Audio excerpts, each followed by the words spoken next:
Meus amigos, estamos iniciando o Mérito Digital Apresenta.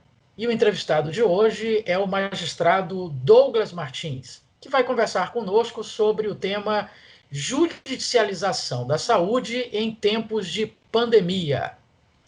Doutor Douglas, em primeiro lugar, eu gostaria muito de agradecer a sua presença conosco. Eu sei que o senhor é um homem extremamente ocupado, está dedicando aí uma parte do tempo para nos atender, mas, por outro lado, a admiração e o respeito pelo seu trabalho são tão grandes que o senhor é nada mais, nada menos do que o primeiro entrevistado desse nosso novo projeto. Então, muito grato mais uma vez por sua presença.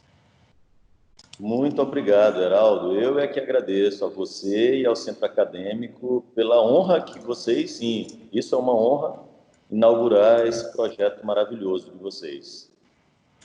Vamos começar, doutor Douglas, antes de falar propriamente sobre o tema, falando um pouquinho sobre a pessoa do Douglas Martins, a sua carreira, por exemplo, como magistrado, porque isso serve até de inspiração, claro, para os nossos alunos também.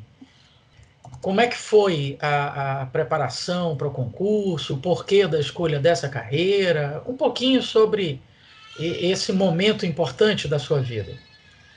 Heraldo, na verdade, eu não tinha a menor vontade de fazer concurso para magistratura, meu amigo.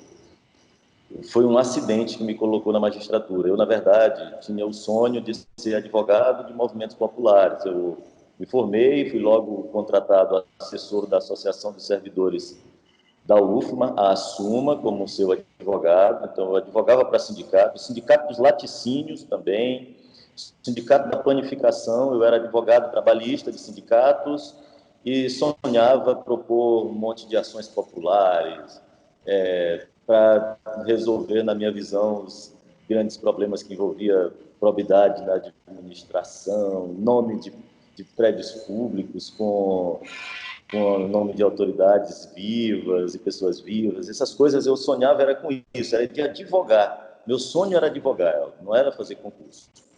Mas é aquela coisa, eu não estava tendo o retorno que eu achava que seria necessário. E optei por fazer concurso, a princípio mais para mostrar que tinha competência. Eu queria só assim, ei, olha, eu estou aqui, estudo muito. Eu achava, Heraldo, que eu era um bom advogado, mas eu não tinha. Trabalhava mais gratuitamente ou por valores simbólicos. Para esses sindicatos, por exemplo, eu ganhava, naquele tempo, o salário mínimo era muito baixo, você lembra disso. E eu ganhava era 2 salários mínimos de um, 2 salários mínimos de outro, era muito pouco. Não era 2 salários mínimos valores de dois. Então, eu queria mais ou menos que mostrar competência e depois voltar para a advocacia, ficar pouco tempo. Fazer o que algumas pessoas fizeram, Heraldo. Algumas pessoas da advocacia, nomes importantes da advocacia, lembra de Doroteu Ribeiro, Sim. que foi aprovado em concurso da magistratura e não ficou. O próprio Zé Antônio Almeida, né, foi um que fez Uhum. concurso, mas não ficou. Era assim, olha, esses caras têm competência para ser juiz, mas na verdade querem ficar na advocacia. Foi assim que eu acabei fazendo concurso para magistratura, inspirado em Doroteu Ribeiro, inspirado em Zé Antônio Almeida, que é um amigo muito querido que eu tenho, e outros assim. Eu dizia, ó, eu vou fazer concurso, provar que sou competente, para que as pessoas procurem mais o meu escritório de advocacia. E aí fiz o concurso, não só esse, eu fiz outros concursos, eu fiz para advogado dos Correios, passei, fui nomeado, fiz concurso para advogado do Estado, passei, fui nomeado, assumi, até fiquei um tempo como advogado do Estado, fui convidado para ser assessor do vice-presidente do Tribunal de Justiça e depois diretor da Corregedoria Geral de Justiça, diretor da Secretaria, cargo que recentemente foi ocupado pelo Marcelo, né? Sim. E eu ocupei esses cargos. Na época, a intenção era essa, ficar um tempo. Apareceu o concurso da magistratura, foi o primeiro concurso que eu me inscrevi, e acabei passando, tendi a ficar pouco tempo e me apaixonei pela profissão, Heraldo. Depois que entrei, eu vi que este era o meu lugar, que aqui eu também poderia contribuir. Vi até que eu teria mais liberdade do que eu pensava que teria na condição de juiz. Eu achava que juiz tinha uma carreira muito fechada, restrita, com uma limitação muito grande daquilo que poderia ser feito para contribuir para uma sociedade melhor. E quando entrei, me envolvi logo com a Lei 9840, a questão da corrupção eleitoral, né? O tema de você contribuir para que as pessoas não vendam voto. Aí logo surgiu, eu fui servir em São João Batista e me deparei com a questão dos campos inundáveis da Baixada, as questões ambientais. Julguei uma ação civil pública importante que tratava do controle privado dos campos inundáveis da Baixada. E aí, meu amigo, me apaixonei pelo que eu poderia fazer como magistrado e aqui estou e daqui não quero sair, meu amigo. Muito legal. Que história bem interessante e estimulante também, né? Em todos os aspectos.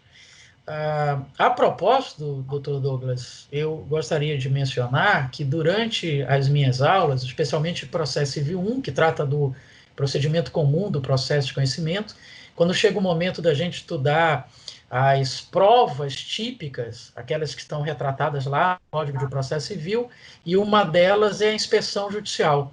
E eu sempre destaco o seu nome. Eu digo, olha, poucos juízes que eu conheço que costumam deixar o conforto dos seus gabinetes e ir para uma inspeção judicial. Dois que eu tenho certeza que fazem isso, que eu sempre cito, é o senhor e o doutor Gervásio Santos. E aí eu queria que você falasse também um pouquinho sobre isso. Como é essa experiência da inspeção judicial? Essa é uma prova muito importante, Geraldo. As partes falam, descrevem a situação, cada uma com o seu ponto de vista. Trazem até documentos, imagens, vídeos e muitas informações que são relevantes para o processo. As testemunhas vêm também, trazem as suas versões, informações, mas nada como uma inspeção judicial. Uma inspeção judicial, ela te aproxima daquilo que efetivamente é o objeto daquela demanda. Te aproxima também das partes.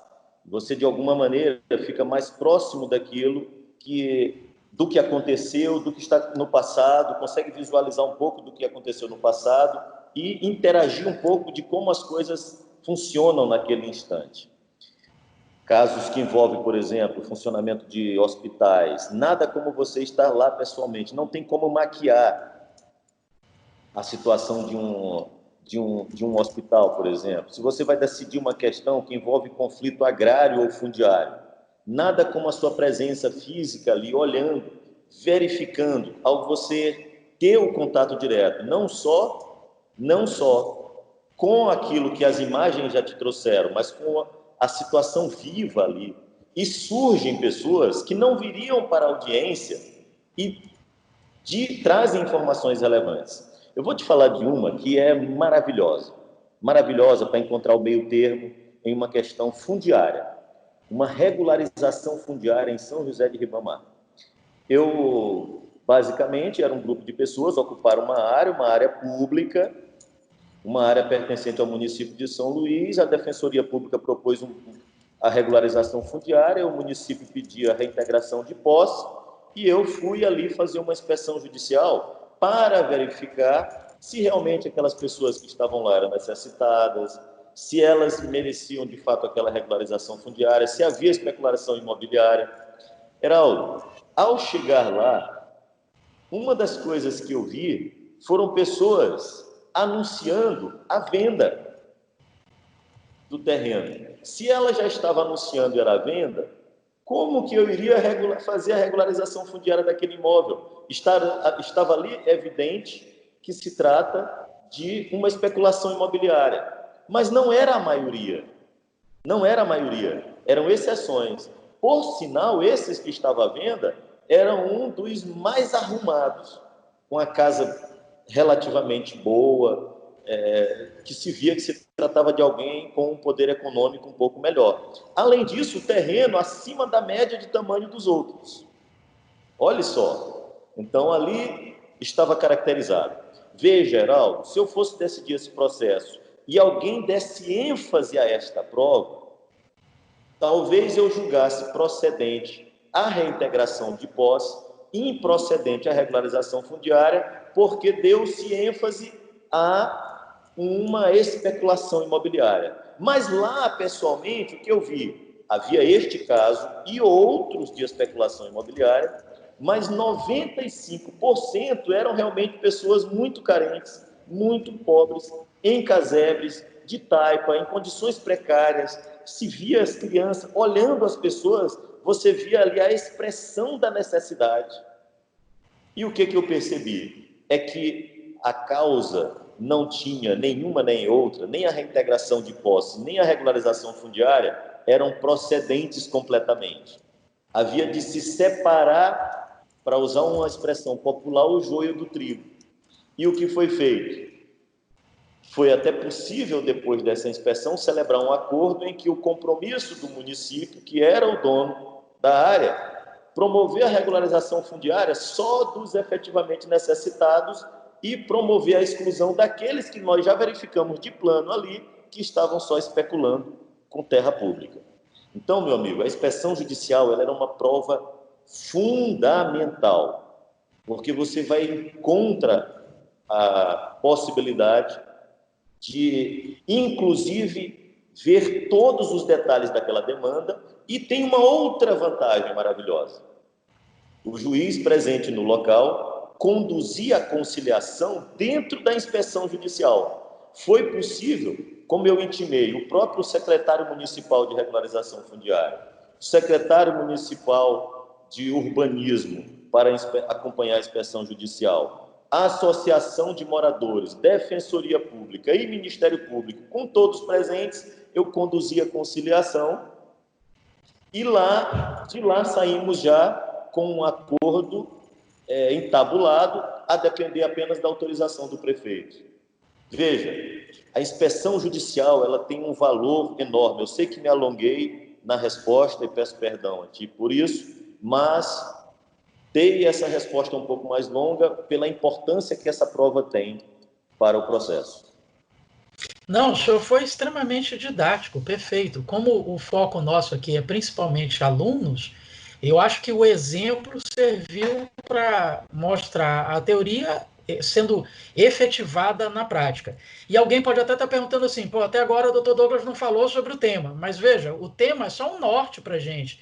A conversa está fluindo tão bem, a gente está indo por outros aspectos que eu acho que são tão ou mais relevantes até, de repente, do que o tema. Porque, por exemplo, doutor Douglas, o senhor enfatizou a importância da prova.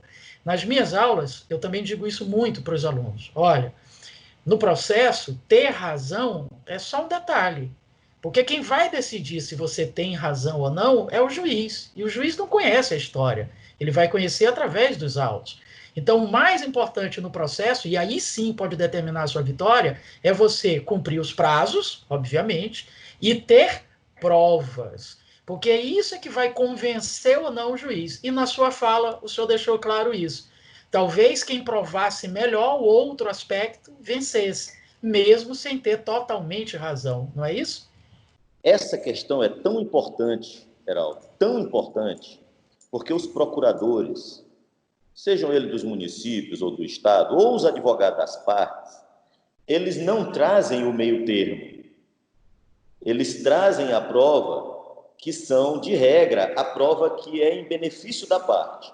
Então, a tendência do suposto proprietário ou posseiro de uma área, no caso lá era município, porque era terra pública, era trazer as provas de que ali estava ocorrendo especulação imobiliária. Focar em vídeos, fotos e anúncios no LX, por exemplo, de que alguém estava.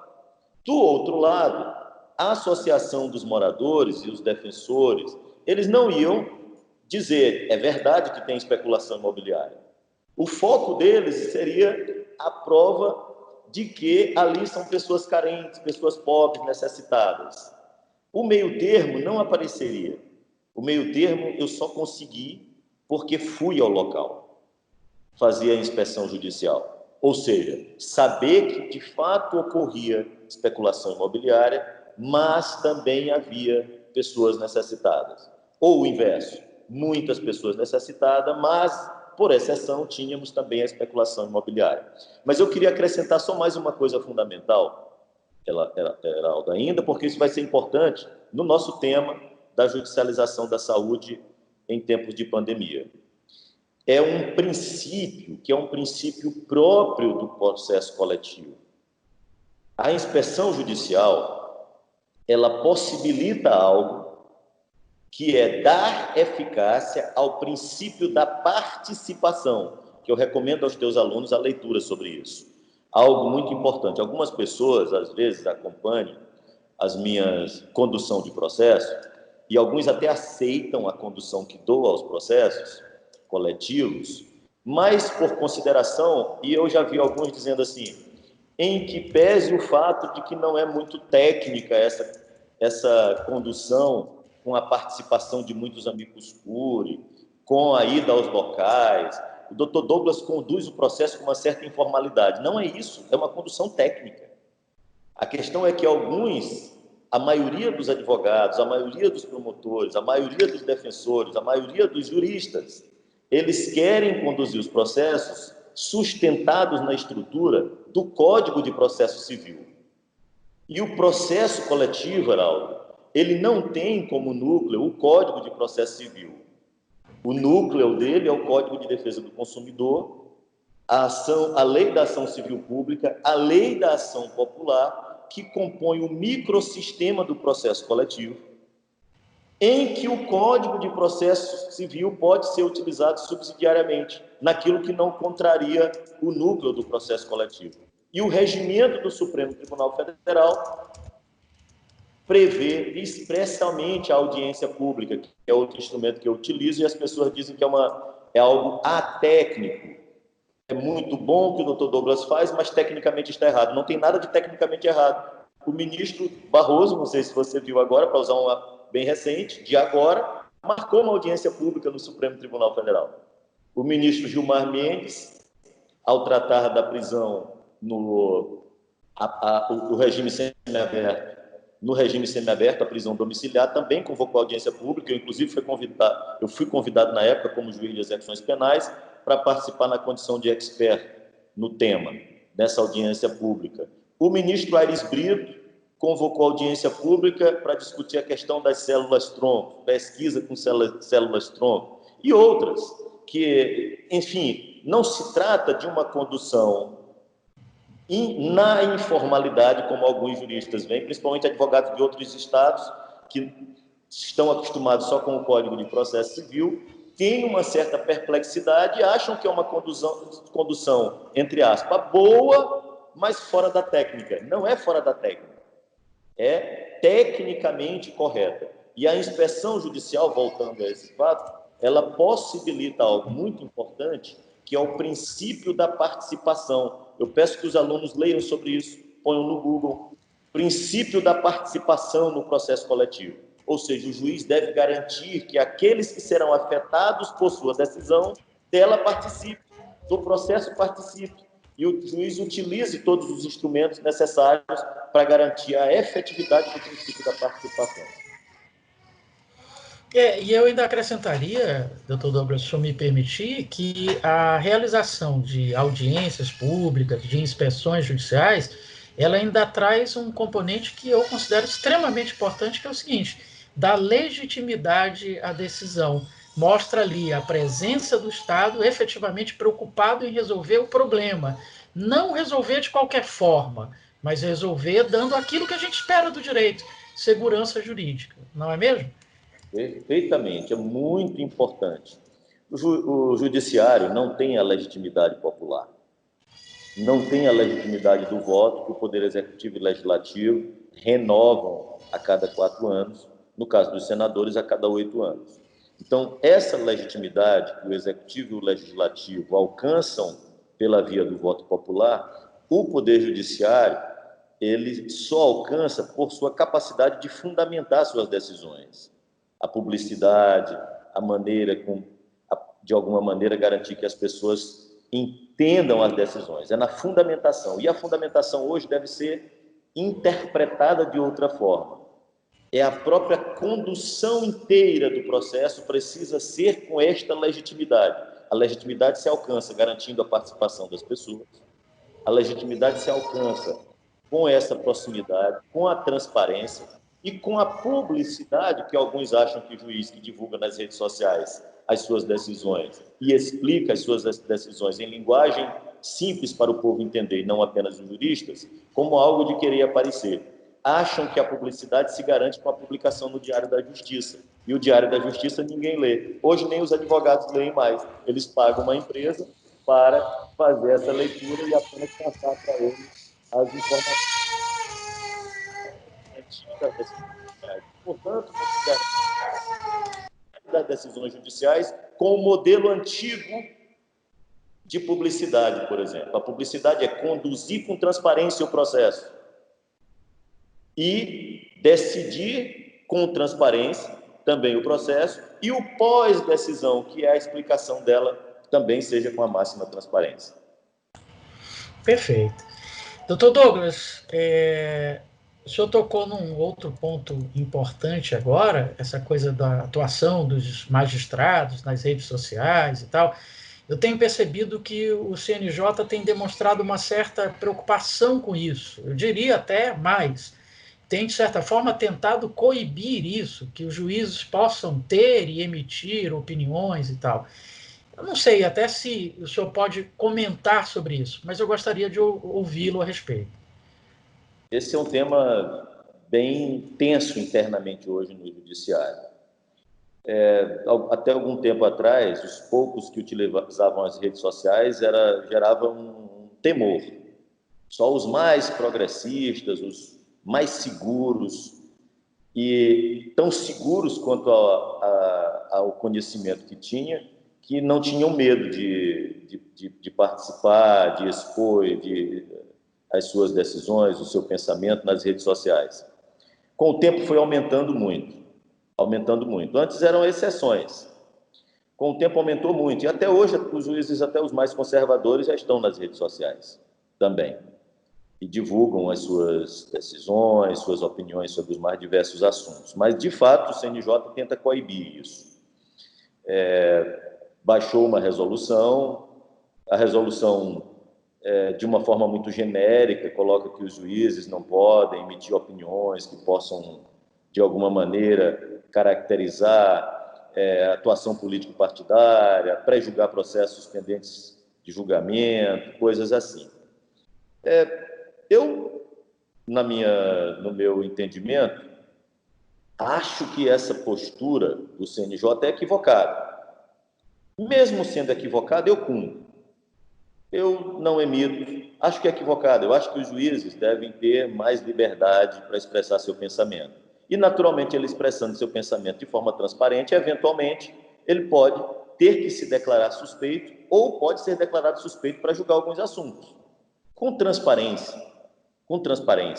Se as pessoas não o conhecem porque ele não emite opinião, ele pode ser igualmente suspeito, ele pode ter um preconceito em relação a esse assunto, ninguém sabe e ele julga conforme os seus preconceitos a algum assunto e ninguém toma sequer conhecimento. É uma hipocrisia, Geraldo.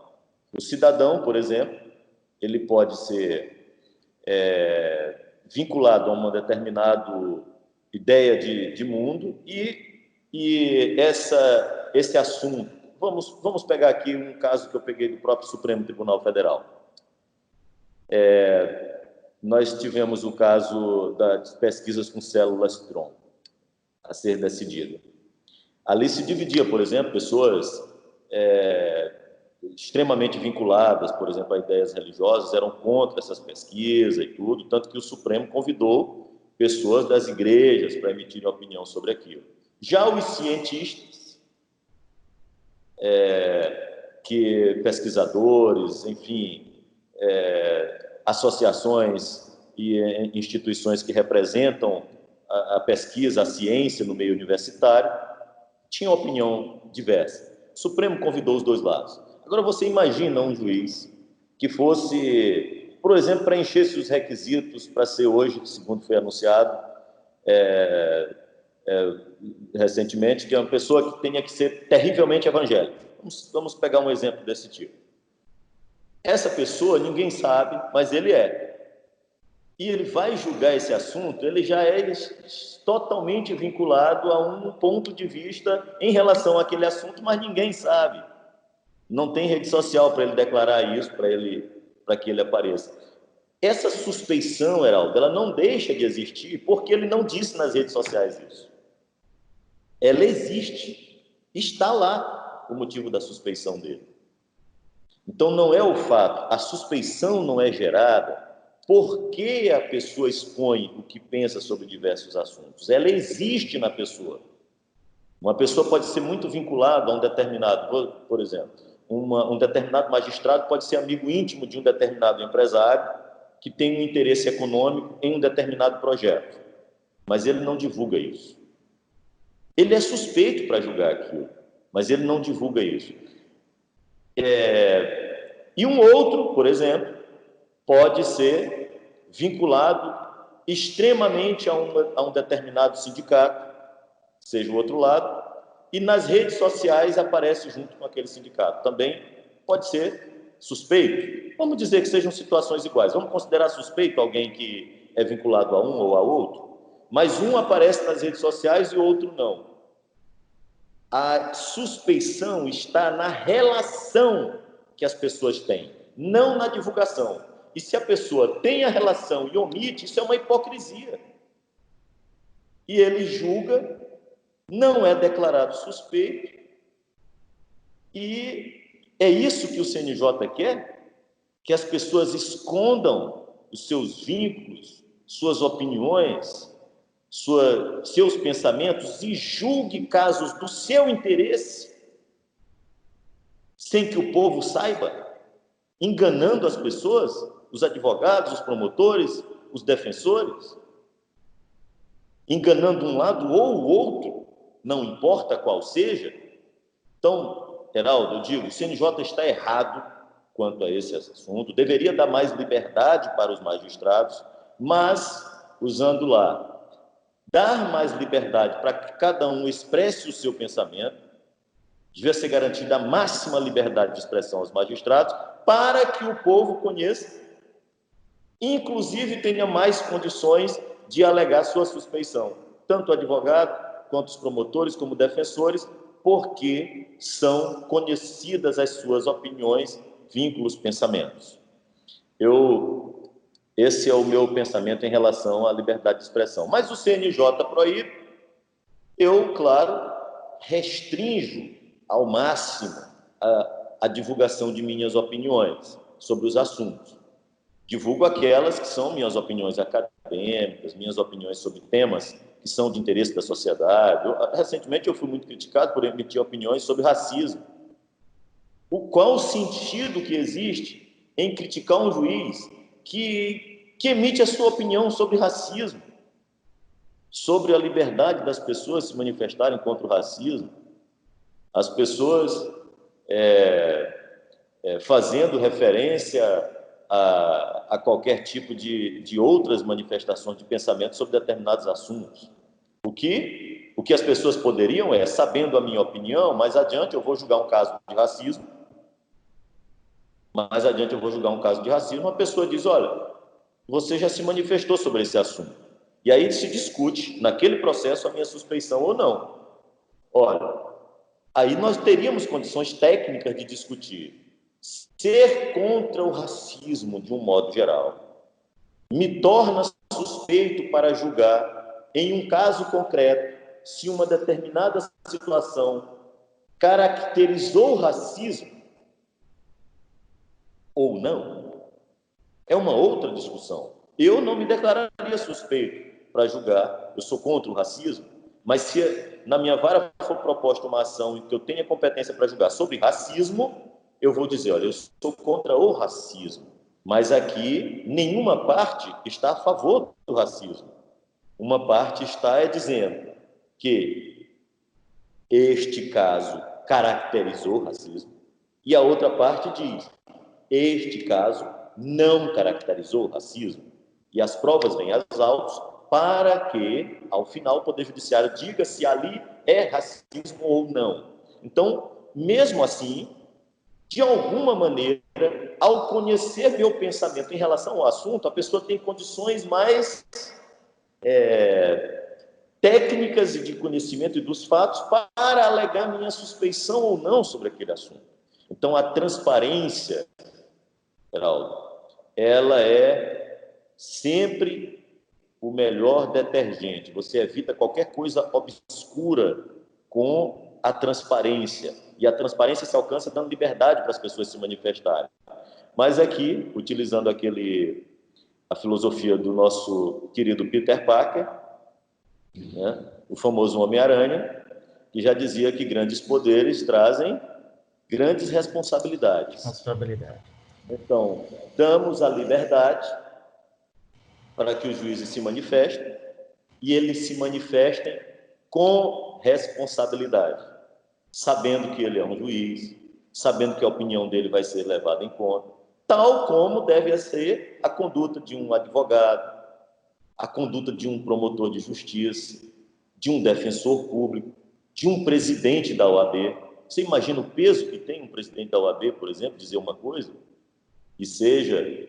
É muito grande, então ele tem um grande poder, deve ter a liberdade para exercer e dizer o que pensa, com a responsabilidade de saber que está falando e que ele é um presidente da OAB. É muito importante o que ele diz. Um presidente da República, que tem se discutido muito recentemente, olha, anda sem máscara, com máscara, está dando bom exemplo, está dando mau exemplo. Tem tanta gente andando sem máscara, mas as pessoas estão focadas no presidente da República. Por quê? Porque quanto maior o poder, maior a responsabilidade. Como já dizia o filósofo Peter Parker. Então, essa que é a questão. Vamos dar liberdade aos juízes para que eles digam o que pensam. Tirem dos juízes as amarras que o CNJ quer colocar. Vamos tirar essas amarras. E cada um arque com as consequências do que disser. Essa deve ser, sob meu ponto de vista, a maneira como o assunto deveria ser regulado. Com liberdade. E cada um arque com as consequências. Vai um juiz, por exemplo, sair ofendendo pessoas. Eu dou um exemplo, Heraldo. Muitas pessoas me ofenderam por conta da decisão do lockdown, que é um dos assuntos que nós vamos tratar aqui, judicialização da saúde em tempos de pandemia. E era uma das perguntas que eu ia lhe fazer, inclusive porque o senhor chegou até a ser ameaçado de morte, inclusive, né? Exatamente. Mas veja, Heraldo, centenas de pessoas me ofenderam. Eu acho até que milhares de pessoas. Mas eu não vou processar milhares de pessoas. Até fui ver sobre aquela necessidade de você, óbvio, quanto a queixa-crime contra pessoas que praticam crimes contra a honra, se você renuncia ao direito contra um que praticou o mesmo ilícito, você estaria renunciando contra todos. Mas tem jurisprudência clara que, no caso de ofensa à honra, cada um que faz um comentário é um crime específico. Então, cada comentário de pessoas nas redes sociais que foi um crime contra a honra praticado contra mim, ela é um crime específico. Então, eu posso escolher alguns para processar. Não preciso processar todos. Heraldo, eu escolhi alguns. Eu não processei todo mundo. Só alguns. Então, eu processei uma pessoa muito conhecida, que foi o Ponto de Partida, que é um determinado blogueiro. Escolhi um advogado também, porque um advogado é uma pessoa muito importante. É um prestígio para a advocacia. Eu escolhi um, porque um advogado, ele sabe o que está fazendo. Não é uma pessoa sem conhecimento para saber distinguir o que é um crime contra a honra do que é o exercício da liberdade de expressão. Por exemplo, se uma pessoa do povo diz: esse juiz é doido, esse juiz é um vendido, esse juiz esse juiz pertence a não sei quem, ele é isso aí, dito por um analfabeto, tem um valor, Heraldo. Dito por um advogado, por um promotor, por um juiz, por um jurista, por um professor, tem um outro peso. Então, veja, estou dando essa explicação para entender que, às vezes, você escolhe alguns. Claro que se fosse um juiz também que tivesse dito: esse meu colega é doido, esse meu colega é como um advogado propõe uma ação e o juiz vai para as redes sociais e diz: a ação, o juiz tem até o direito de rejeitar a inicial, tem até o direito, ele vai avaliar se preenche os requisitos, Mas você imagina, Heraldo, eu lá como juiz recebo a inicial, indefiro aquela inicial e vou para as redes sociais e digo, olha, o advogado Heraldo Moreira é um imbecil, propôs uma ação e eu indeferi a inicial. Não, o juiz não tem o direito de fazer isso. É crime e você poderia entrar com um processo, uma queixa-crime por injúria contra o juiz que faça isso. Você não concorda comigo? Mas se vários clientes teus dissessem isso, Geraldo, ali só porque esteja chateado contigo, porque não gostou daquela ação. Digamos que fosse uma ação tua a favor de um empresário que 1.000 pessoas ocupou uma área dele. E essas 1.000 pessoas, a maioria analfabetas, dissesse isso. Você iria processar todas elas, Geraldo? Não. Você faz escolhas. Então, quanto mais importante, mais relevante é o cargo ocupado pela pessoa, com mais cuidado ele deve exercer o seu direito à liberdade de expressão e de pensamento. Mas isso não é só para juiz. Isso vale para o juiz, vale para o promotor, vale para o advogado, vale para o defensor público, vale para o professor, para o prefeito, para o presidente da República. Vale para qualquer um, meu amigo. Esse é o meu pensamento, por isso que eu acho, e estou de novo aqui exercendo meu direito à liberdade de expressão, estou dizendo, penso que o CNJ agiu mal nesse aspecto. Inclusive, há um processo lá contra mim por conta disso. Mas eu, de novo, até um risco aqui, ao dizer isso aqui que estou te dizendo, de abrir um outro processo contra mim por, de novo, emitir opinião sobre algo. Mas eu não abro mão disso. Eu posso ser exonerado da magistratura, mas não abdico do meu direito à liberdade de expressar meu pensamento, de que está errado o CNJ ao regular como regulou a liberdade de expressão dos magistrados. O que eu não posso fazer, são coisas diferentes. O que eu não posso fazer é ofender os conselheiros do CNJ que aprovaram essa resolução. Eles aprovaram porque pensam que é o melhor para a boa imagem do Poder Judiciário. Eu penso diferente deles, mas eles pensam isso. Eu não posso dizer, aí é que vem a grande diferença, que eles são imbecis porque fizeram isso. Não são. É o pensamento deles. Eles pensam que é o melhor para o Poder Judiciário. Eu penso diferente e posso dizer, acho que está errado. E eles podem dizer lá, quem está errado é você. E eu estou certo por isso e por aquilo outro. Se nós não regularmos, os juízes vão sair por aí falando que apoiam determinado candidato a isso, candidato a aquilo, vão fazer política partidária, vão fazer isso. Esse é o pensamento dos conselheiros do CNJ. Eles acham que os juízes vão fazer isso. Alguns juízes vão fazer isso, muitos juízes vão fazer isso, e que isso vai causar um prejuízo à imagem do Poder Judiciário. E o meu pensamento é, isso não justifica. Você deve fazer é punir o juiz que faça política partidária. Não impedir que ele fale. Deixe que ele fale e arque com as consequências do que falou.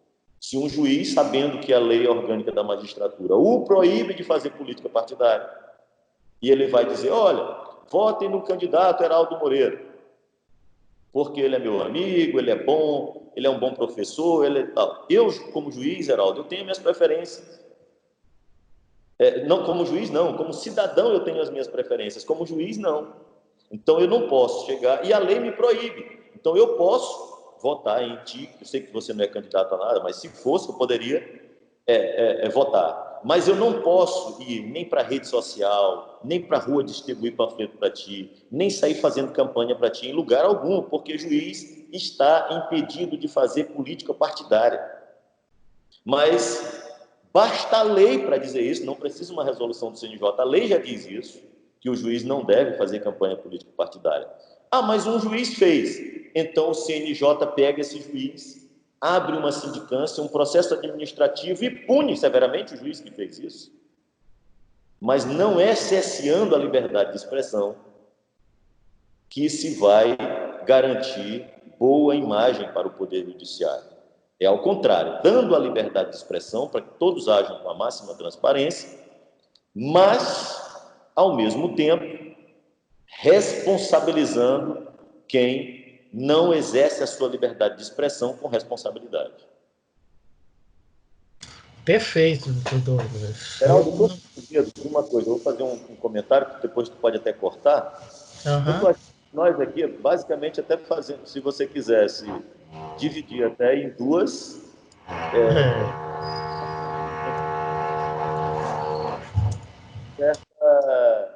um certo sentido, né? Porque nós tratamos aqui bastante de carreira da magistratura, liberdade de expressão e uma série de outras coisas que eu acho que deu já, talvez até o tempo que tu planejava para esse nossa discussão. Se tu quiseres utilizar essa para uma e fazer uma específica agora, que a gente pode fazer em mais uns 20 minutos, sei lá, sobre a judicialização da saúde, já seria até um outro debate. Eu acho que tem matéria para duas, se tu quiseres.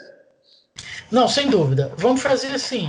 Como é uma primeira e é uma experiência, vamos deixar assim. Eu acho que está tão agradável, está tão gostoso que a gente não está percebendo o tempo passar. Eu Isso. imagino que quem vai assistir vai ter a mesma sensação. Então Perfeito. vamos deixar fluir e vamos ver a repercussão depois. Se comentário está longo, está extenso, devia estar dividido em dois temas, a gente aprende com essa primeira experiência. Mas de fato está muito gostoso o papo e vamos continuar nessa linha aí. Bom, doutor Douglas, o senhor acabou falando aí, eu concordo plenamente, que a posição do CNJ, a meu ver, também está equivocada, mas eles têm lá os seus argumentos, eu acho que isso é que é importante. Você pode ter um ponto de vista, desde que você tenha argumentos para defendê-lo. E argumentar nunca é agredir, nunca é ofender, isso não é argumento. Pelo contrário, isso denota falta de argumento. Né? Muito bem. E tanto é verdade que, veja, o juiz pode, se tiver consciência crítica, naquele caso de que não expôs a sua opinião, mas já tem uma opinião formada, já tem um pré-conceito, ele pode até usar a possibilidade da suspeição por razão de foro íntimo, e nem dizer porquê e se afastar do processo. Agora, foi legal, porque o senhor também tocou na questão da liberdade de expressão, que é uma coisa, e a liberdade de cometimento de crime que não existe. Não há liberdade para cometer crime, inclusive crime contra a honra. E é uma discussão muito atual, muito presente, né? Sobre a questão aí das fake news, das agressões aos currículos pessoais e coisas do gênero. Mas vamos retornar ao nosso tema inicial. Que, de certa forma, o senhor até já tocou nele, ao falar de hospitais, ao falar da questão da saúde, ao falar do lockdown, mas vamos voltar para o tema em si. Essa questão da judicialização da saúde, ela é muito séria. E, por coincidência, doutor Douglas, sem que a gente combinasse, quando o senhor escolheu esse tema, esse foi, de certa forma, o tema da minha dissertação de mestrado, que eu fiz o mestrado em gestão de saúde e o tema central foi a judicialização da saúde sob o ponto de vista econômico, né? Os reflexos disso para a saúde pública. É muito mais caro judicializar do que resolver as coisas de forma mais rápida, mais simples, mais fácil. Então, esse problema já existia antes da pandemia. Depois da pandemia, o senhor acha que esse problema piorou e vai piorar ainda mais no pós-pandemia? Eu penso que sim, Geraldo. Pelos impactos que vai causar, pela situação econômica que nós vamos ter, tanto de planos de saúde, o equilíbrio econômico-financeiro que nós teremos, eu não sei como vai ficar isso no caso dos planos de saúde, a própria administração pública, nós tivemos queda de arrecadação, tanto no âmbito federal, estadual e municipal, todos os entes, nós tivemos impacto no próprio Poder Judiciário, o Poder Judiciário do Maranhão chegou a receber, em termos de repasse daquilo que lhe é devido da receita líquida do Estado, 30% a menos do que recebia antes da pandemia. Então, esse novo equilíbrio econômico-financeiro definirá também as possibilidades econômicas e, naturalmente, uma crise que deverá resultar necessariamente em maior priorização de recursos para a rede de saúde. Tem ocorrido isso em tempos de pandemia e a administração pública precisará fazê-lo também no período pós-pandemia. Mas isso traz um desafio muito grande para o Poder Judiciário para lidar sobre esse assunto. Não é um período em que decisões assodadas ajudem a resolver os problemas. Decisões liminares devem ser proferidas com muita cautela, com muito diálogo, sempre que possível. Eu, de regra, já uso e abuso, Heraldo, do artigo 2º da Lei 8.437 de 1992, que traz aquele benefício para a Fazenda Pública de ser ouvida em 72 horas antes de contra ela ser proferida decisão liminar. Não dá aquelas liminares inaudita altera paz, conforme tratamos no processo. Pois bem, eu fiz uma coisa no processo coletivo, que eu estendi esse benefício até as instituições privadas também, empresas privadas, qualquer parte. Quando há um pedido de liminar, se houver tempo para ouvir em 72 horas, eu ouço antes de decidir. É muito importante estabelecer contraditório. Então, no caso de judicialização da saúde, se o juiz não faz isso, dá esse prazo para ouvir o outro lado antes, ele corre um risco muito grande de proferir uma decisão que não será cumprida. Então, o juiz que determina, por exemplo, que alguém seja internado em um leito de UTI, se esse leito não existe, como é que isso resolve? É para internar, há uma decisão judicial. Quando o juiz profere uma decisão que não será cumprida, ele desmoraliza a parte que tem a obrigação de cumprir e também se desmoraliza o próprio Poder Judiciário, porque a outra parte que precisa da efetividade daquele direito, a primeira coisa que ela vem e diz ao juiz é: olha, doutor, ninguém respeita o senhor, a sua decisão não valeu de nada, eu cheguei lá com a liminar e ela não foi cumprida. Então, o juiz deve tomar esse cuidado, proferir uma decisão que ele saiba que tem as mínimas condições de ser cumprida. É claro que isso ele tem como saber, já pela própria análise do processo, com um mini contraditório que ele faça o mais rápido possível, se tiver acesso para fazê-lo em um prazo inferior às 72 horas, via um contato de WhatsApp, pelos meios eletrônicos ou até um telefonema. Isso não tira a isenção dele para julgar. Isso não tira a isenção do juiz para julgar. Se ele tem um juiz lá do interior, há um pedido contra o município de São Luís, contra o município lá de Alto Parnaíba, o juiz para que a Secretaria de Saúde providencie imediatamente a remoção com uma ambulância com estrutura de UTI, uma pessoa de Alto Parnaíba para Balsas. Em 24 horas, porque o advogado pediu e disse que se a pessoa não for transferida, ela vai morrer. O juiz desce a liminar e o secretário de saúde diz: olha, doutor, tudo bem, eu até queria transferir, mas o município de Alto Parnaíba não tem ambulância com UTI. A parte depois vai com essa liminar lá na Secretaria de Saúde, o secretário não tem como cumprir aquilo, a parte volta para o juiz e diz: olha aqui, doutor, foi decidido, mas não valeu de nada a sua decisão. Então, o juiz ele deve, sempre que possível, estabelecer um contraditório mínimo, conhecer a realidade, ouvir a outra parte e, de preferência, tentar, pelas vias que ele tenha acesso, saber das possibilidades de cumprimento da decisão, especialmente quando tratar de direito à saúde. Não adianta o juiz mandar dar uma medicação em 24 horas, se o município ou o Estado ou a União não tem aquela medicação e precisa ser comprada em um processo licitatório, ou mesmo com dispensa de licitação.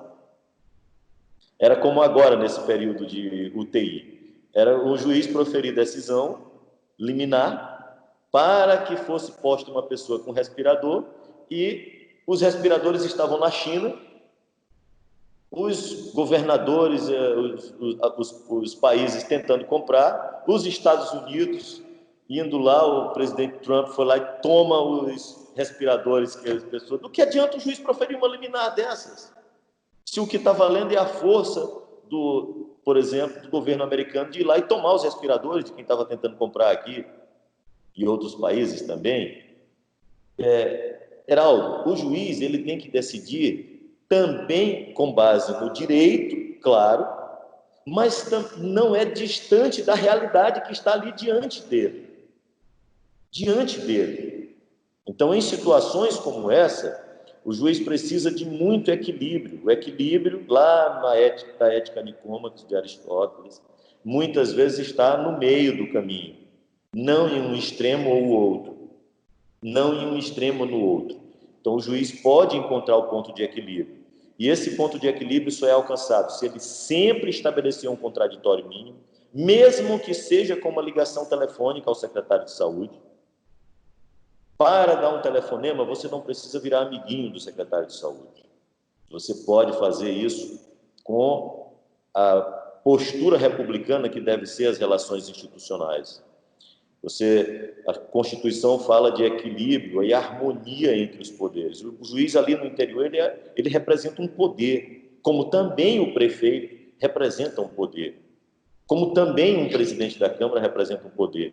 Em equilíbrio, nenhum está acima do outro. Devem agir em harmonia. Essa harmonia não significa conluio, não significa compadrio, não significa nada disso, não significa... E isso você pode ter com discussões transparentes, em que as pessoas saibam que esse contato ocorreu. Aqui eu faço sempre. Se há um pedido, e eu faço isso tanto com um lado quanto com o outro. Se um advogado pede para despachar comigo, eu atendo o advogado. O promotor pede, eu também atendo. Eu não faço aquilo de conluio com o promotor contra o advogado. Nem o inverso, conluio com o advogado contra o Ministério Público ou contra a Defensoria Pública, ou seja lá quem for. Esta postura é fundamental de um modo geral para que o Poder Judiciário seja respeitado. Mas em tema de saúde, ele é absolutamente necessário sob pena de desmoralização.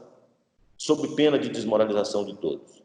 O contato e o diálogo, nestes casos, não é o que vai transmitir para a sociedade e desmoralizar o juiz porque está conversando com o prefeito, está conversando com o secretário de saúde, com o governador do estado, com quem tenha que decidir. Ou o presidente do Supremo dialogando, por exemplo, com o presidente da República.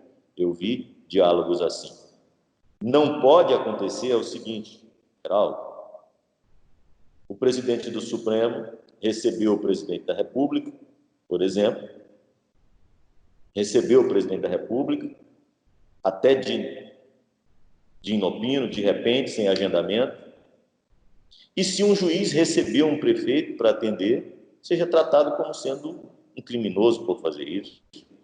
Ou se ele recebeu um promotor de justiça, o juiz, ele seja tratado como um criminoso por fazer isso. Não, é exatamente igual a situação.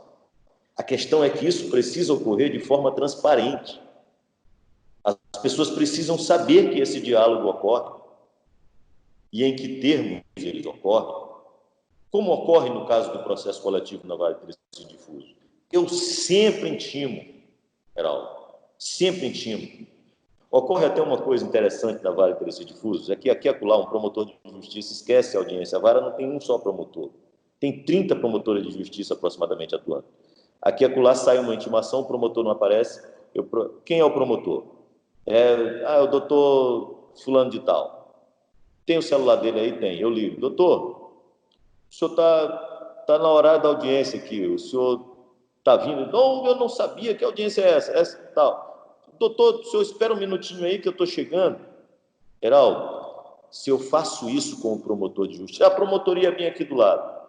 Por que eu não posso fazer com você, Geraldo, que é advogado? Tem que ser igual. Um lado e o outro. Lá eu faço. Outro dia, já fiz isso dezenas de vezes com promotores de justiça, com procuradores do Estado, com procuradores do município, todos que deixam os seus celulares gravados lá na Vara de Interesses Difusos, cadastrados na Vara de Interesses Difusos, ganham esse privilégio de, eventualmente, ser chamado caso esqueçam uma audiência. Mas também serve para quando entra um processo contra ele, eu preciso decidir rápido aquele assunto, não dá tempo de esperar aqueles 10 dias para ele abrir o processo no PJE, que é um direito dele, eu mando uma mensagem: olha, tem um pedido de liminar aqui contra o seu cliente. Eu dei 72 horas para a manifestação, você tem mais os 10 dias para abrir, isso dá 13 dias, mas eu preciso que você se manifeste hoje para eu decidir. Ah, não, eu vou esperar meus 13 dias. Então, doutor, eu vou decidir a liminar sem te ouvir. Mas o que eu tenho é que te dá a oportunidade, Heraldo. Você entra lá, uma ação contra um cliente teu, e eu sei que e tem um pedido de liminar do Ministério Público dizendo que se não decidir hoje, pode perecer aquele direito. Mesmo assim, eu tenho que tentar estabelecer um contraditório. Quem é o advogado? Aqui está cadastrado como advogado dessa parte o doutor Heraldo Moreira. Eu tenho o celular dele. Mande um WhatsApp para ele e da intimação dele aqui. Me manda aqui o print, eu mando pelo WhatsApp, o secretário judicial eu mando pelo WhatsApp, te dando 72 horas para te manifestar. Aí você naturalmente faz. Sabe quem eu fiz agora isso? Essa semana, e a empresa veio e se manifestou, Heraldo, dos Estados Unidos, o Zoom. Entrou uma ação contra o Zoom. Eles estão nos Estados Unidos. Eu, antes de decidir o pedido de liminar, mandei por e-mail para eles, dando as 72 horas para que eles se manifestem, Heraldo. E eles vieram e se manifestaram no prazo da intimação feita por e-mail, Heraldo. Fizeram a manifestação e pediram para despachar comigo pelo próprio Zoom, pela internet, de longe, à distância. Eu despachei com o outro lado, que é daqui de São Luís.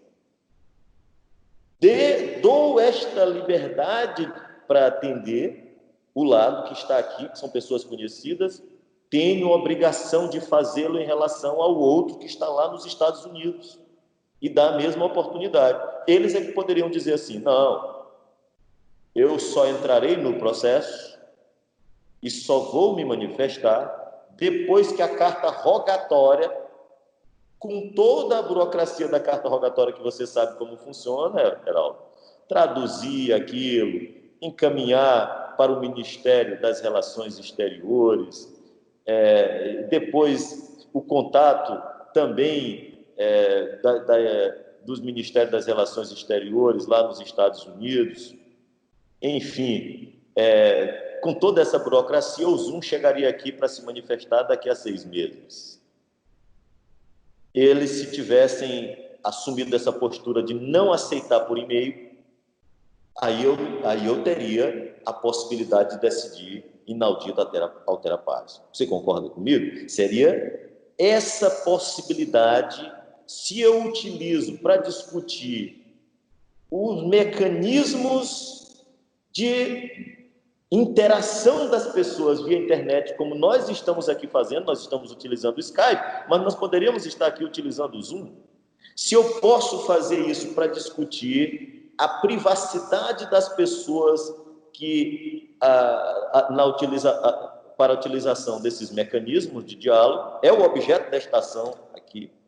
Se eu posso estabelecer esse contraditório por uma via eletrônica, não tem a vida de ninguém em risco por conta disso, Heraldo. É só o direito à privacidade. É só não, porque é muito importante o direito à privacidade das pessoas. Mas não dá para comparar com o direito à vida. O direito à vida é mais importante, mas o direito à privacidade é muito importante, é importantíssimo, é um direito fundamental também.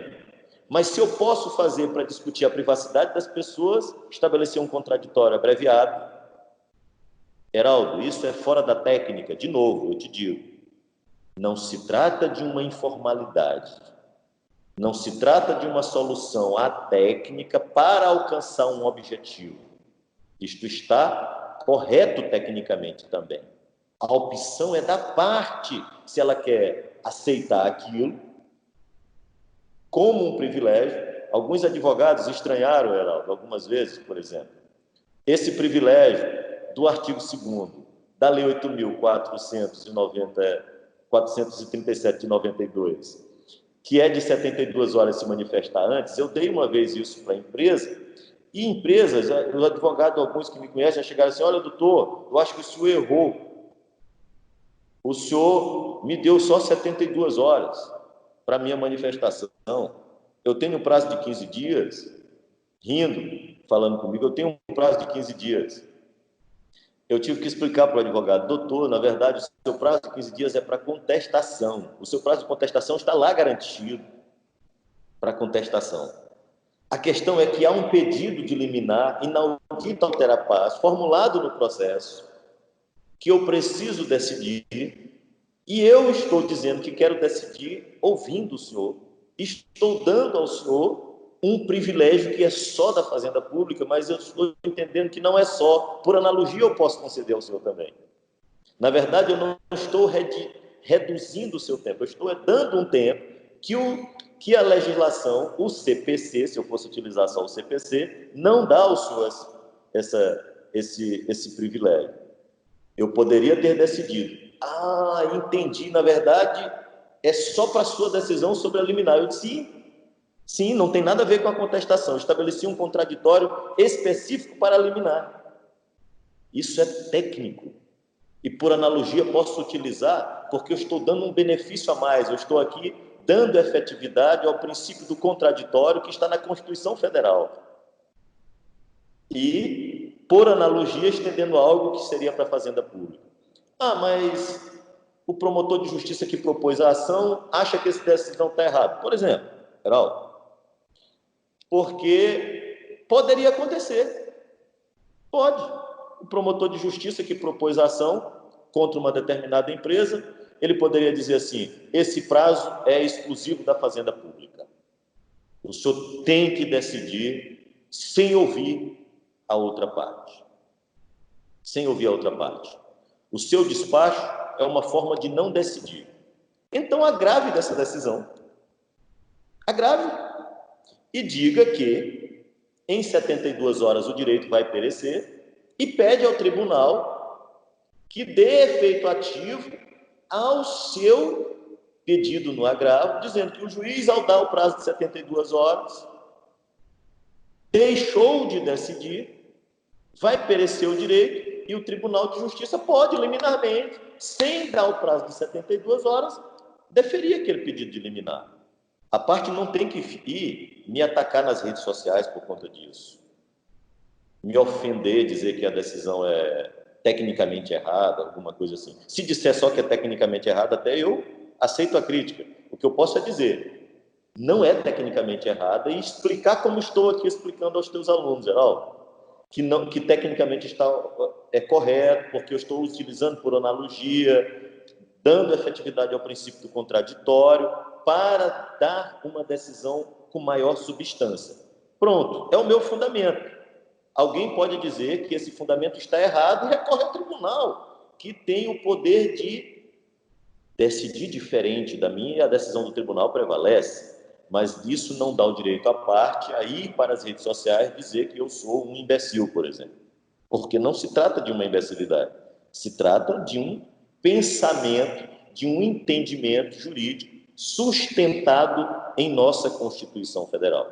E o que a pessoa tem o direito é de recorrer da minha decisão, que é o que algumas pessoas não fazem e preferem partir para a ofensa.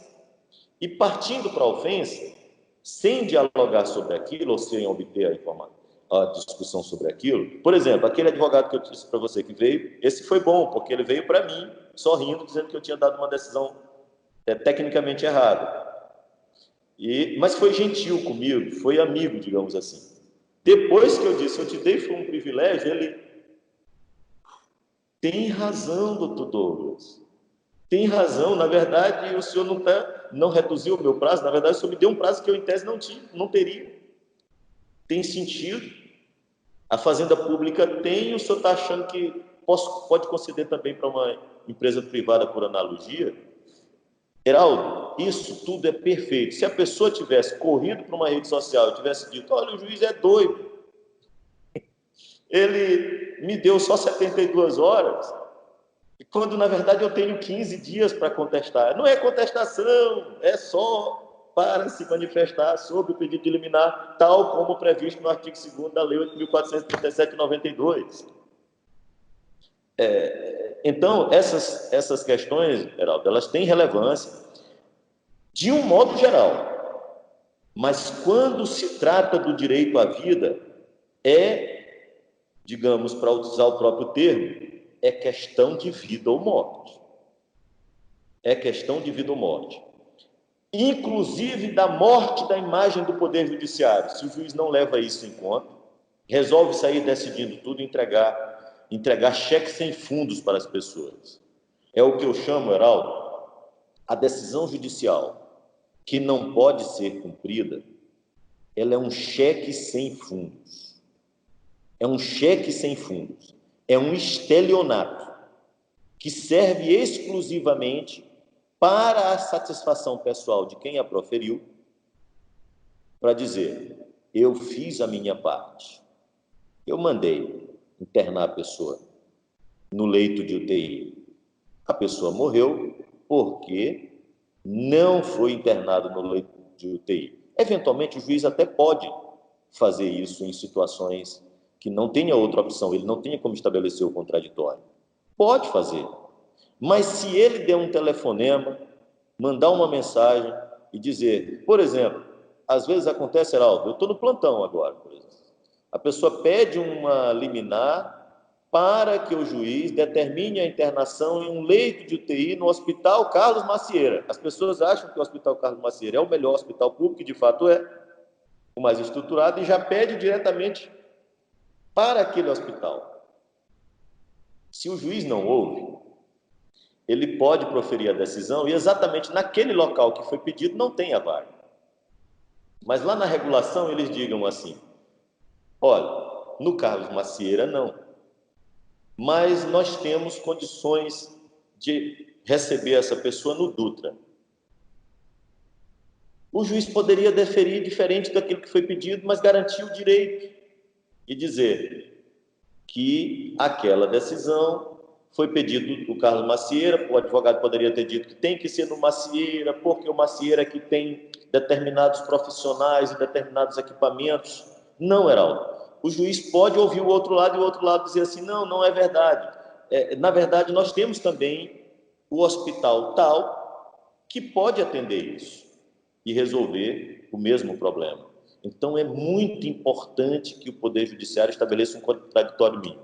Eu tenho um outro exemplo maravilhoso para encerrar essa exemplificação de casos concretos já decididos, assunto resolvido, que às vezes os dois lados têm razão e você pode encontrar o meio termo. Uma certa vez o Ministério Público propôs uma ação para que eu determinasse a imediata transferência de todos os pacientes que estavam no Hospital Getúlio Vargas. Você sabe qual é o Hospital Getúlio Vargas, Heraldo? É aquele que fica ali perto do João Paulo, ao lado do Hemomar, para quem não sabe. E é um hospital muito qualificado para tratar de pessoas com determinados problemas imunológicos e tal, enfim. Tem um perfil específico para esse hospital. Pois bem, o Ministério Público descobriu uma informação de que estavam morrendo algumas pessoas na UTI de lá por infecção hospitalar. Ou seja, havia um problema de infecção hospitalar. O fato era verdadeiro. E propôs que eu determinasse a transferência imediata de todos os pacientes de lá para o Carlos Macieira. Geraldo, tinha razão, havia o problema da infecção hospitalar. Havia o problema, o Ministério Público tinha razão, havia o problema. A determinação pedida era para internar todos no Carlos Macieira. Tinha sentido. Só tinha um problema, Heraldo. Não havia nenhuma vaga de UTI no Carlos Macieira aberto. Bom, se eu tivesse só proferido essa decisão e determinasse a remoção imediata desses pacientes, não seria cumprido. E depois o promotor de justiça voltaria para mim e diria assim, doutor, não fizeram. O senhor está desmoralizado. Tipo aquela, mal comparando aqui você é professor, eu também, Heraldo, a gente aqui lá no meio da aula, que quando ela está meio monótona, a gente faz uma brincadeira para os alunos acordarem, aqueles que estejam aí cochilando com o nosso debate aqui, que eu espero que não esteja ocorrendo, mas se estiver, cabe aqui uma pequena brincadeira para tratar desse assunto. É como, mal comparando, é como aquele tempo do interior, quando nós éramos meninos, que um chegava e dizia para o outro, olha, para o outro, fulano de tal ali disse que tu não é macho, não, que tu é frouxo, que tu é não sei o que e tal. Ele é que não é e tal. e fica aquele negócio, tu está desmoralizado. Olha, fulano de tal disse para você que você não é de nada, para você já ficar ali chateado. A pessoa volta para você depois, o promotor de justiça, dizendo assim, olha, doutor, sua liminar e nada lá foi a mesma coisa.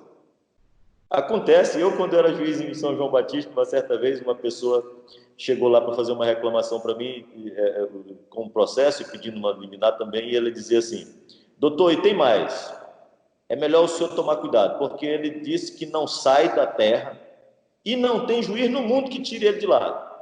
Não tem juiz, que juiz e merda é a mesma coisa. Me perdoe o termo, mas foi o termo utilizado, Geraldo. A intenção da pessoa é dizer ali que, olha, você seja firme, para não ser desmoralizado. O risco de você proferir decisão que não tem que ser cumprida, depois a pessoa voltar com o fundamento e dizer, sua decisão e nada é a mesma coisa, para utilizar um termo aqui mais leve. Mas o que eu te digo, Heraldo, é que foi resolvido de outra forma. Na hora que eu recebi o pedido do Ministério Público, na mesma hora a promotora de justiça veio tratar comigo do assunto. Disse, olha, doutor, foi por telefone. Ela ligou, acabei de protocolar uma ação, é caso urgente, precisamos que o senhor decida hoje, imediatamente. Mande retirar.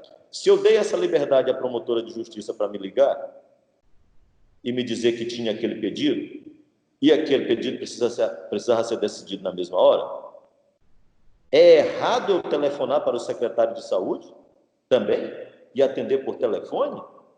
Isso é uma atitude errada? Não, a mesma liberdade que eu dou para o promotor despachar comigo, eu tenho que dar para o outro lado. Então, o que eu fiz? Contato com o secretário de saúde. Olha, tem um pedido liminar aqui. Que eu, se for colocar aquele despacho de 72 horas, mesmo as 72 horas da Fazenda Pública, ao que parece aqui, vai ser tempo demais. E a informação é de que nós estamos tendo infecção hospitalar no Hospital Getúlio Vargas. Estão pedindo aqui a transferência imediata. Eu quero decidir esse assunto. E primeira coisa eu quero saber de fato está ocorrendo esse problema de infecção hospitalar lá, doutor secretário? Ele disse, é verdade, doutor Douglas. De fato estou com esse problema. Soube agora desse problema e realmente é grave. Não negou o problema. Então, primeiro problema solucionado. Contraditório estabelecido em segundos, Heraldo. E com uma confissão, digamos assim, uma postura honesta de dizer que o problema alegado pelo Ministério Público é verdadeiro, doutor. Agora eu quero saber do segundo. O Ministério Público pede que eu determine imediatamente a transferência para o Carlos Macieira. Temos essas vagas lá no Carlos Macieira. Agora, essa parte não, doutor. Nós não temos nenhuma vaga no Carlos Macieira. Não temos como levar esses pacientes para lá. Mas, doutor, eles não podem ficar no... Veja aqui o contraditório estabelecido. Mas se o senhor está me dizendo que o Ministério Público tem razão ao dizer que estão morrendo de infecção hospitalar, e o Ministério Público pede que sejam transferidos para o Carlos Macieira, e o senhor está me dizendo que lá não tem a vaga, o que eu pergunto agora é o seguinte, como resolveremos isso? Como resolver? E aí, o secretário disse, doutor, se a ordem for para eu cumprir, eu acho que isso era uma sexta-feira, Geraldo, se a sua ordem for para a gente cumprir, não todas hoje, mas até o fim de semana, eu consigo transferir todos para lá. Mas como você pretende fazer isso? Doutor, os leitos não existem. Então, o que eu quero fazer é, tiro um paciente, que lamentavelmente um que morreu, desocupo aquele leito, faço a desinfecção dele, mando esse leito, ou seja, essa estrutura, o leito, ele não é, Heraldo, só o espaço físico. Um leito de UTI é um respirador, é uma estrutura toda de equipamentos, controle de batimentos cardíacos, não sei o que. Tem uma série de coisas que, tecnicamente, eu não preciso explicar aqui, que vai só estender a explicação. Mas as pessoas, mesmo leigas, entendem. A vaga de UTI não é um local ali só, é uma estrutura de equipamentos também. Então, ele diz, eu pego esses equipamentos, faço a desinfecção dele, levo e ponho em um local lá, ao lado da UTI, lá do Macieira, pego um paciente e ponho nele. venho com aquele paciente que foi tirado para uma macieira, pego o leito dele, faço a desinfecção, esse que está usando o leito, que o outro que morreu está lá, pego aquele, volto, faço a desinfecção dele, daquele leito do outro paciente que ocupou, que faleceu, faço a desinfecção, levo para ele e eu vou ficar nessa operação. Doutor, eu acho que em 3 dias eu consigo tirar todos. E eu vou tirando aqueles que estão em situação mais precária. O senhor me dá 3 dias para fazer isso? Eu disse, farei assim. Eu vou determinar então que seja feito comece hoje e conclua até o fim de semana, fazendo desse jeito que o senhor está dizendo. Pega um que o paciente que faleceu, faz a desinfecção, põe lá, depois aquele que foi levado para o lugar daquele, desinfecta, a mesma coisa. Heraldo, assim foi feito e assim foram salvos os pacientes que estavam morrendo de infecção hospitalar no Hospital Getúlio Vargas. Isso aqui não é história, isso aqui é história com H. É a história, é fato ocorrido, registrado em processo judicial, documentado, está lá. Heraldo, eu penso que isso não é fora da técnica. Isso é o juiz decidir, garantindo efetividade ao princípio do contraditório, dando efetividade a esse princípio do contraditório com os instrumentos que a tecnologia hoje possibilitam, dando tratamento igualitário às partes, porque se eu atendi, olha só, Heraldo, eu tenho processos para despachar que estão aguardando despacho há 60 dias, 70 dias, até 100 dias sem despacho. Portanto, se a promotora de justiça não tivesse me telefonado, eu não teria furado a fila daquele processo e ele entraria. Se eu não desse a liberdade da promotora de justiça me telefonar, eu sequer veria aquele processo, porque você que maneja o PJE sabe que o juiz recebe ele na ordem cronológica. Para despachar aquele processo, eu precisei furar uma fila de processos que aguardavam há mais tempo. E eu só furei a fila porque a promotora de justiça tinha o meu telefone celular para me ligar e me pedir isso. Então, se eu faço isso com o promotor de justiça, por que não posso fazer também com o outro lado? É normal, é correto, é ético e é técnico fazer isso, Heraldo. Principalmente quando estamos tratando do direito à saúde. E mais ainda precisaremos fazer no período pós-pandemia. Vou dar um exemplo para ti em relação a planos de saúde. Vamos sair da administração pública e vamos para a privada. Os planos de saúde, como ficarão? Nós já tínhamos, antes da pandemia, Heraldo, eu tive várias audiências aqui quanto a plano de saúde. Aqui e acolá eu tenho uma audiência para discutir direitos dos consumidores de plano de saúde. Muitos deles vêm com problemas do tipo, um plano de saúde descredenciou o maior hospital do Maranhão, que tem um custo alto para eles. Não vejo problema aqui, nós estamos no meio de uma aula, Heraldo, de citar nomes, ou você prefere que eu não cite? Tanto faz para mim. Tanto faz, doutor Douglas. Acho que não há Pronto. problema nenhum.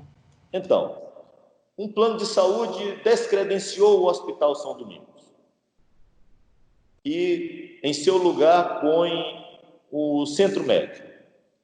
Vêm os consumidores daquele plano de saúde e querem que o juiz determine que volte o Hospital São Domingos. O plano de saúde vem e diz: nós hoje estamos arrecadando menos do que conseguimos pagar e o São Domingos o plano de saúde não aguenta pagar. É ou não uma questão de equilíbrio econômico-financeiro também? Antes da pandemia, eu já tinha que decidir assuntos como esse.